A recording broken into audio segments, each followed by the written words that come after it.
Lego is the biggest toy maker in the world. It makes billions of bricks each year and is worth over $40 billion. And it all started with a carpenter who was left to care for his 4 sons after his wife passed away. To make ends meet, he used his workshop to make wooden toys until it burnt down for the 3rd time. A series of unfortunate events. In 1891, Ole Kirk Christiansen was born in a village called Fitskov in Denmark. While he was one of 13 children and his family was poor, he managed to get a basic education. Later, he became an apprentice to his older brother Christian and learned carpentry. He was immediately hooked on the craft and worked as a carpenter for several years. Eventually, he saved enough money to open his own workshop in Billund. Soon after, he met the love of his life, Christine Shansen. After getting married, life was off to a blissful start. They welcomed 3 sons over the next few years and were looking to expand their business. But before they could try, the opportunity was snatched away. One day, Ole's sons accidentally set a pile of wood chips on fire. The workshop and the family's home blew up into flames. Fortunately, the family survived. They rebuilt the workshop and later welcomed the 4th son. But years later, tragedy struck again. The Great Depression hit and Ole lost his business. That same year, Christine passed away. Widowed and unemployed, Ole struggled to raise his 4 sons alone. It wasn't until he decided to make use of his leftover wood that his luck changed. But first, he would have to risk losing everything. A new risky business. One day, Ole used his leftover wood to build new toys for his sons. After seeing how happy it made them, he was struck with a new business idea. With many struggling from the Great Depression, inexpensive toys were in demand. Immediately, Ole and one of his sons, Gottfried, got to work. They made wooden trinkets, cars, and animals. While Ole discovered a newfound passion and his toys were popular, it wasn't enough to keep the business afloat. It even slid into bankruptcy. Ole's siblings could not bear to sit back and watch, so they offered to help under one condition: stop making toys and get a real job. Ole turned down their offer. Instead, he forged ahead with building his new business. He refused to cut corners and stood by his personal motto: only the best is worthy. Eventually, word spread that his workshop made wooden toys of the finest quality. One day, a man from out of town decided to see for himself. He was a wholesaler from Fredericia who was impressed with Ole's toys.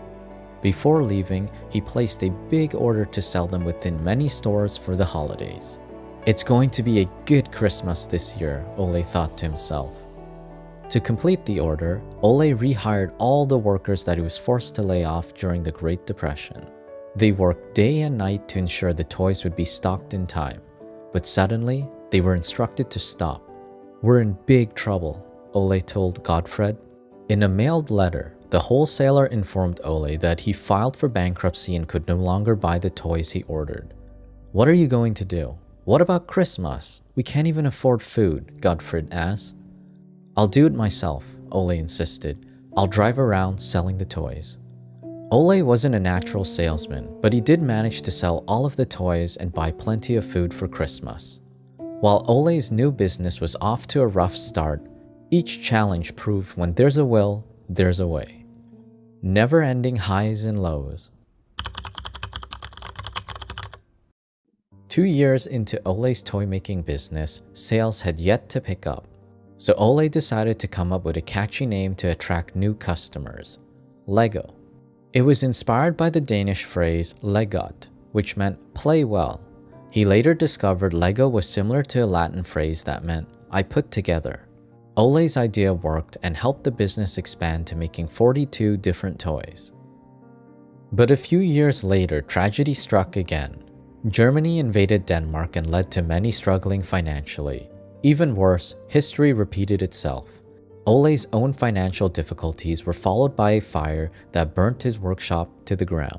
All of his drawings and models were destroyed. Ole started to lose hope. Everything he had worked for was gone overnight. But being responsible for his children and workers inspired him to start over. From then on, he kept an eye on new and exciting opportunities. One day, Ole traveled to Copenhagen to attend a trade show. There, he discovered a plastic molding machine. It was a new invention spurred by manufacturers looking to make cheap alternatives during World War II. It was a huge risk since toy sellers believed kids would never want to play with something cheap looking like plastic.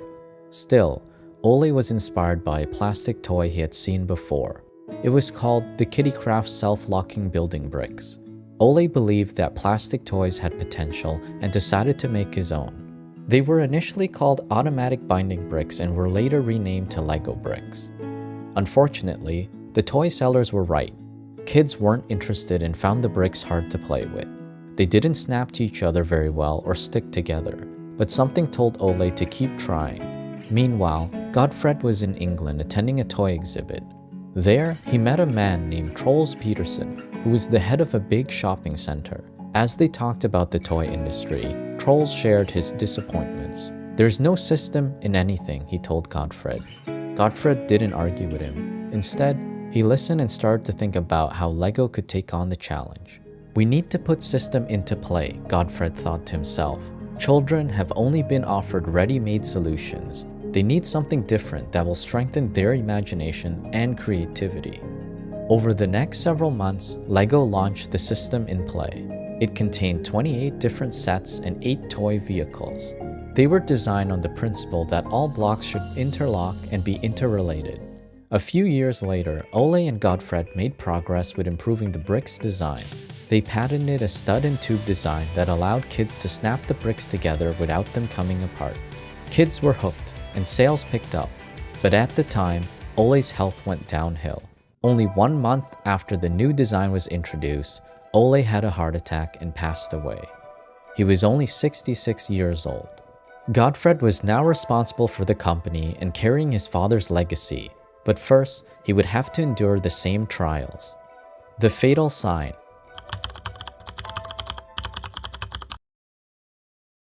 Two years after Godfred took over Lego, history repeated itself.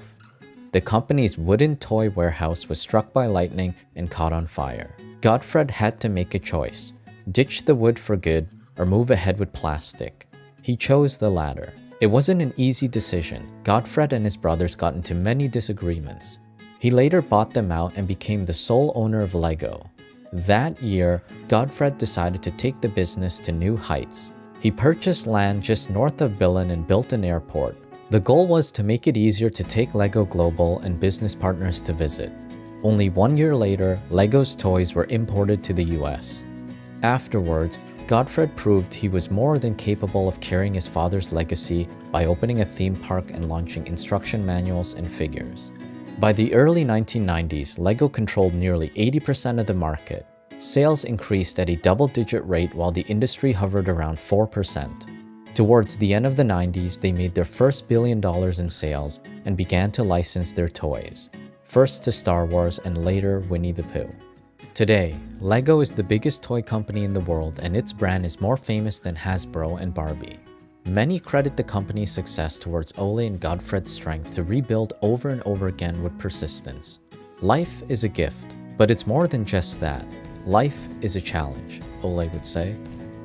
This is the story of how a carpenter and his son survived bankruptcy and 3 fires and turned a tiny workshop into a $40 billion company.